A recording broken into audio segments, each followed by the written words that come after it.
Olá, bem-vindos ao canal do Mosteiro de São Bento, do Rio de Janeiro, para esse nosso terceiro encontro no programa Voz do Claustro. Olá, eu sou a irmã Martina e esse é o terceiro encontro da nossa série sobre liberdade e fé. O tema sobre o qual eu queria falar com vocês hoje é um tema extremamente forte da teologia cristã, porque é justamente essa ligação, essa amizade, a gente pode dizer assim, entre fé e razão, fé e sanidade mental, fé e bom senso. Para introduzir esse tema, a gente precisa voltar um pouco no passado, lá no século IV, V, na época da vida de São Bento. Quando São Bento escreveu a sua regra, na verdade já existiam outras regras monásticas mais anteriores a ele, sobretudo no Oriente, no Egito, na Palestina. E essas regras eram extremamente severas, na verdade, muito mais longas do que a regra de São Bento, previam uma enorme quantidade de detalhes para a vida do monge, e previam também um ascetismo, uma ascese muito forte. Na mesma época que São Bento, também monges na Irlanda, na Escócia, embora não em conexão com ele, viviam também as suas vidas monásticas de uma forma extremamente severa. São Bento, portanto, não é original no sentido de que ele escreveu a primeira regra, não, a sua regra é baseada em regras antigas, muito mais simplificada, na verdade. Mas a gente poderia atribuir a São Bento um aspecto original que é a flexibilidade da sua regra. Isso vem de um grande teor de moderação. O argumento de São Bento é que a gente se torna muito mais santo pela fidelidade e perseverança do dia a dia, ter sempre paciência, procurar sempre amar o próximo, do que fazendo uma ou duas coisas extraordinárias, um sacrifício imenso que ocorre geralmente uma vez só na vida, ou que vem às vezes, corre o perigo de vir muito mais do nosso orgulho, de achar que a gente pode mais do que os outros, ou de que a gente é chamado a uma vocação superior e assim por diante. São Bento tem algumas frases na sua regra que chegam a ser até divertidas. Ele diz, por exemplo, que ele acha que o melhor seria que os monges não bebessem vinho. A gente tem que lembrar que ele era italiano.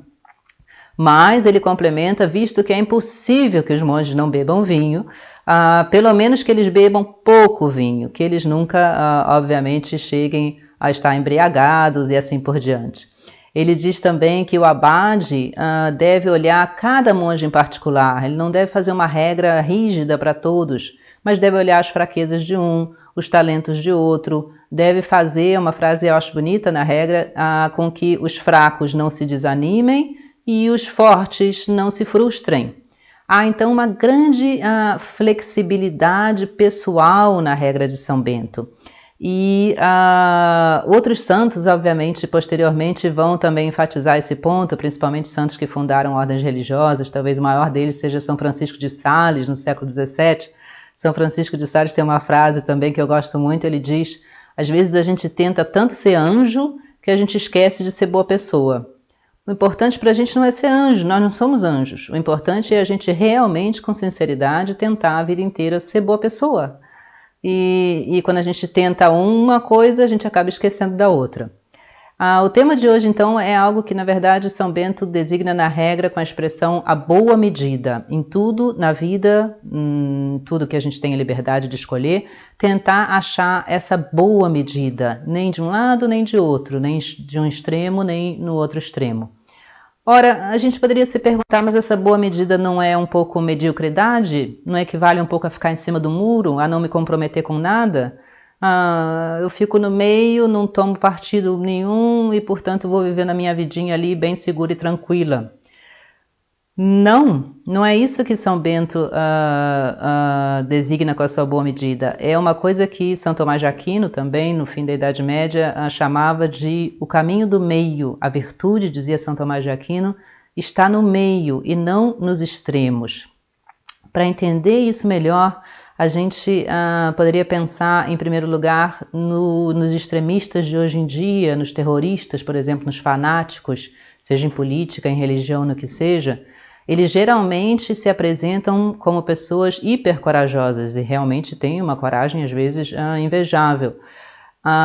Se apresentam como pessoas super fortes, como pessoas que justamente sabem o que querem na vida, como pessoas que não param frente a nenhum obstáculo. Isso atrai muitos jovens. Aqui na Europa às vezes triste ver a gente que é atraída justamente por esses grupos extremamente violentos, de direita, de esquerda, ou enfim, né, de uma conotação religiosa, porque justamente esses jovens dizem, nossa, eu não consigo encontrar na minha vida motivação para nada, é tudo uma mediocridade enorme, e esses grupos pelo menos me oferecem uma causa, vamos dizer assim, pela qual eu posso viver. E, no entanto, essas pessoas acabam muitas vezes, né, morrendo justamente na violência e tendo uma vida extremamente frustrada no sentido também de alcançar a felicidade. Talvez para a gente entender melhor essas posições, a gente poderia pensar num vale. Eu sou do Rio e no Rio a gente tem montanhas, né, e um vale é uma coisa muito conhecida para a gente. Vamos pensar em duas montanhas com um vale no meio. A posição da mediocridade seria a posição de estar lá no fundo do vale. Eu não me arrisco, estou aqui na minha vidinha, seguro, tranquilo, enfim, né? Não quero participar de nada, nem me interesso muito por nada, eu quero mais ou menos tirar vantagem de tudo que eu posso e tirar de tudo o melhor para mim e garantir, enfim, né, a minha própria vida, o meu sustento e o meu conforto, vamos dizer assim. É uma posição de preguiça, na verdade, de indiferença que a gente muitas vezes toma na vida. Mas existe uma situação difícil, eu não quero saber, não estou interessado, eu estou só querendo saber o que eu, né, posso fazer o mínimo possível para continuar vivendo. Se isso é certo ou errado, bom ou mal, ajuda ou não ajuda, isso não interessa para mim. Isso, na verdade, é uma posição de extremo egoísmo na qual a gente cai tantas vezes na vida. Uma outra posição seria, então, subir num dos morros, subir numa das montanhas. Isso a gente poderia chamar de uma posição de extremo.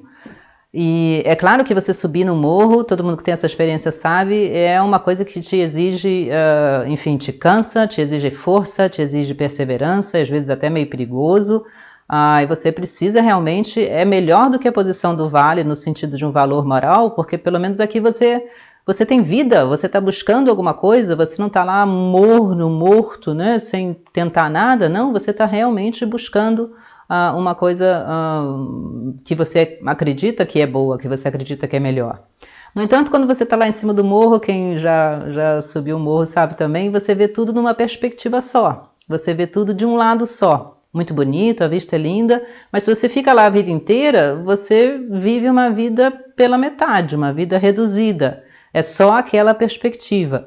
E o extremista, ele é muitas vezes assim, a gente é muitas vezes assim, né? A gente chega a ter uma certa teimosia de ficar naquela posição e não sair dela. Eu não quero ver o que os outros pensam, eu não quero escutar ninguém, eu fico aqui nessa posição, mesmo que às vezes eu veja que está errado, mas eu sou tão orgulhoso, tão teimoso, e às vezes tenho raiva, por exemplo, ou não tenho a capacidade de perdoar, ou não consigo, às vezes, perdoar a mim mesmo, alguma coisa, e eu fico simplesmente ali naquela posição. A gente usa em português uma expressão interessante, a gente fala cair nos extremos. Ora, se os extremos são coisas tão altas e fortes e bonitas, por que a gente fala cair? Na verdade, porque a nossa intuição, a nossa experiência de vida diz isso, né? Que o extremo, no fundo, é uma queda, é quando você não consegue se controlar, mas você perdeu a paciência, você se deixa levar pela sua raiva ou o que seja, você cai então naquele extremo e às vezes é tão difícil você se levantar daquele extremo, é tão difícil você fazer um ato de perdão, por exemplo, um ato de amor, ou você vê que você na verdade estava errado, ou você vê que na verdade, enfim, outras pessoas podem te ajudar ou podem falar coisas que você às vezes não sabia. O extremo ele é sempre muito pequeno, muito reduzido. E a gente tende também a pular de um extremo para o outro, a gente pensa que os extremos se opõem e eles se opõem externamente, mas a mentalidade é a mesma.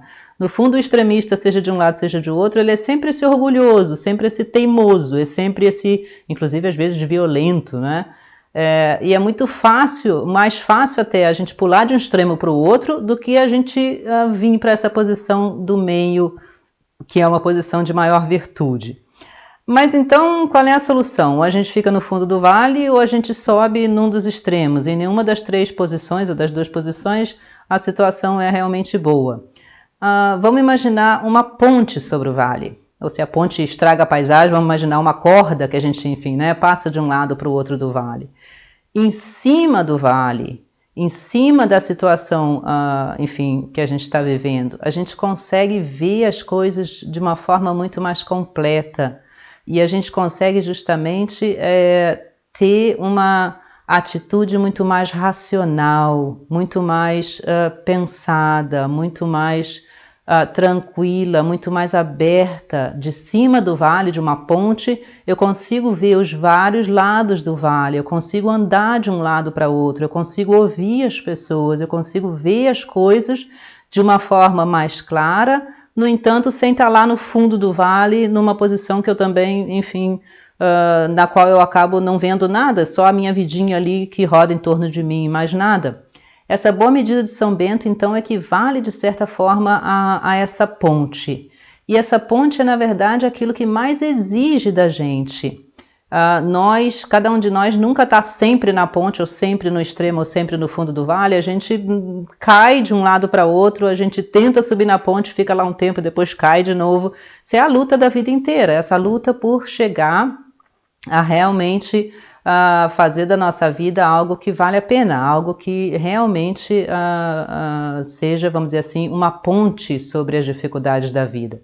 Essa posição exige muito mais caráter, sinceridade, exige muito mais humildade, exige muito mais sabedoria, paciência, e por isso São Bento diz, ela é muito mais heróica, na verdade, do que um extremo que parece tão fantástico, mas que, na verdade, corresponde muito mais, às vezes, ao meu próprio orgulho, ao meu próprio, enfim, aos meus próprios impulsos. Essa posição da boa medida, ela exige de nós um extremo autocontrole. Eu realmente pensar racionalmente, escutar, olhar, não tomar decisões apressadas, só tomar decisões quando eu realmente estou segura daquilo que eu estou fazendo. Isso não é uma repressão, não é absolutamente viver sem poder se alegrar com nada, eu não posso nem estar triste, nem estar alegre, eu tenho que ficar sempre no meio, não. Ao contrário, isso é a posição de verdadeira liberdade. Eu agora não vou fazer a coisa porque tem gente me dizendo, porque a maioria faz, porque os outros querem que eu faça. Eu vou fazer porque eu mesma, na minha liberdade, junto com a graça de Deus, tomo essa decisão depois de pensar, depois de ouvir, e essa é a decisão que me faz ser uma pessoa madura, que me faz ser uma pessoa em paz comigo mesma, que me faz ser justamente uma pessoa que tem boa autoestima, que me dá isso que é tão precioso, a paz de espírito. Saber que eu fiz o melhor que eu podia. Se aquilo era perfeito ou não, já não depende de mim, mas eu fiz o melhor que eu podia. Eu realmente me doei a mim mesma nessa situação, pensei nos outros, pensei racionalmente, pedi a ajuda de Deus e fiz o melhor que eu podia nessa situação. Isso dá para a gente uma paz de espírito tremenda. Alguns exemplos a gente poderia dar muito simples, né? Por exemplo, a nossa saúde, fazer uma dieta, isso para mim é um problema, ou praticar um esporte. A gente geralmente tende a um lado ou ao outro lado, ou a gente faz de mais ou a gente faz de menos, ou a gente come demais ou a gente faz dietas hipercomplicadas. E, no entanto, o caminho é o caminho do meio, é o caminho de justamente fazer aquilo todo dia da melhor forma que a gente puder, sem extremismos.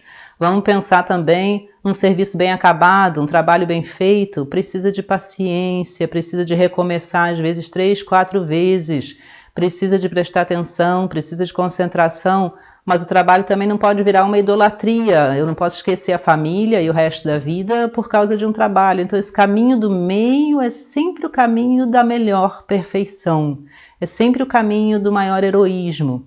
Vamos pensar na política. Eu me lembro quando eu estava na universidade estudando História, o pessoal mais de esquerda dizia que eu era fascista e o pessoal mais de direita dizia que eu era comunista. E eu sempre dizia, não, eu não sou nem comunista nem fascista. Por que a gente tem que ser comunista ou fascista? São termos de ontem na história. Existem outras coisas, obviamente, na política. Esse caminho do meio, ele não se deixa justamente pressionar ou determinar ou etiquetar pelo que os outros pensam. Eu penso com a minha cabeça. E se isso agrada ou não agrada, isso é uma questão já secundária.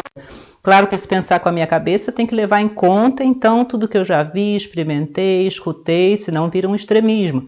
E pode se modificar também, se alguém então me esclarecer algo melhor, claro que eu posso mudar. Mas realmente ter essa segurança de fazer as coisas de uma forma livre e não determinada pelos meus próprios sentimentos e impulsos ou pelo que os outros simplesmente dizem. A gente poderia dar exemplos também mais profundos, vamos pensar na educação dos filhos, por exemplo, a gente tende também às vezes a mimar demais, ou ao contrário, a exigir demais, e no entanto, né, o caminho do amor, o caminho da paciência diária, o caminho verdadeiro da doação, de estar ali junto com os filhos, é o mais difícil, mas é o mais bonito, é o mais verdadeiro. Vamos pensar também na nossa vida religiosa, quantas pessoas às vezes não fazem outra coisa a não ser estar na igreja, fazem parte de todos os movimentos, e isso e aquilo.